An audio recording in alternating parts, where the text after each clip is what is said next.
আসসালামু আলাইকুম। দুমকি উপজেলার সাংবাদিক ভাইরা কি ঘুমিয়ে আছেন?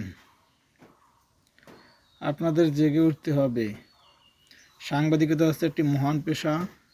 সাংবাদিক জাতির দর্পণ এবং বিবেক স্বরূপ। জাতির আশা আকাঙ্ক্ষার প্রতিফলন ঘটায় সাংবাদিকদের লেখনীর মাধ্যমে।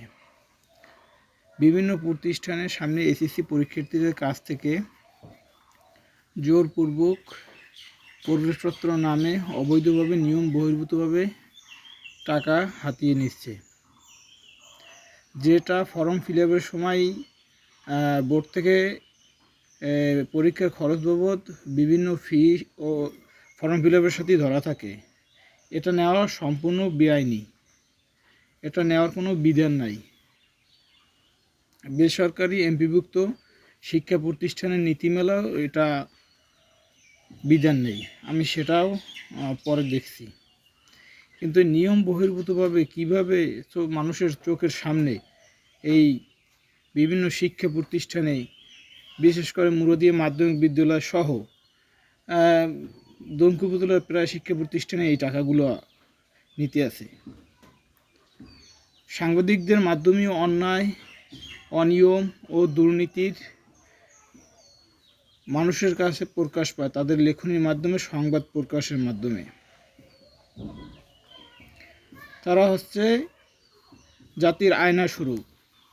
আপনাদের সুদৃষ্টি কামনা করছি। আপনারা এ নিয়ে লেখালেখি করুন। আপনারা যদি মানুষের কল্যাণে আপনাদের যদি না পাওয়া যায় তাহলে কেমন হবে? কার বাড়ির মেয়ে কোথায় প্রেম করে পালিয়ে গেল, বা কোন দেশের ছেলে আমাদের এলাকায় মেয়ে নিয়ে ভাগে গেল, এগুলো সংবাদ করলে তো এর চাইতে এই দুর্নীতির বিরুদ্ধে আপনার সংবাদ করলে মানুষ উপকৃত হবে। গ্রামের দিনমজুর খেটে খাওয়া মানুষের টাকা সাশ্রয় হবে।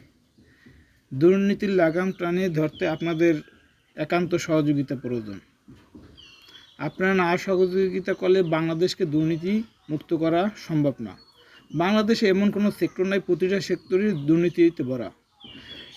শিক্ষা প্রতিষ্ঠান একটা আদর্শের জায়গা। শিক্ষা প্রতিষ্ঠানও এখন দুর্নীতিতে ভরপুর। আপনারা এই নিয়ে সংবাদ প্রকাশ করুন। শিক্ষা প্রতিষ্ঠানকে দুর্নীতিমুক্ত করুন।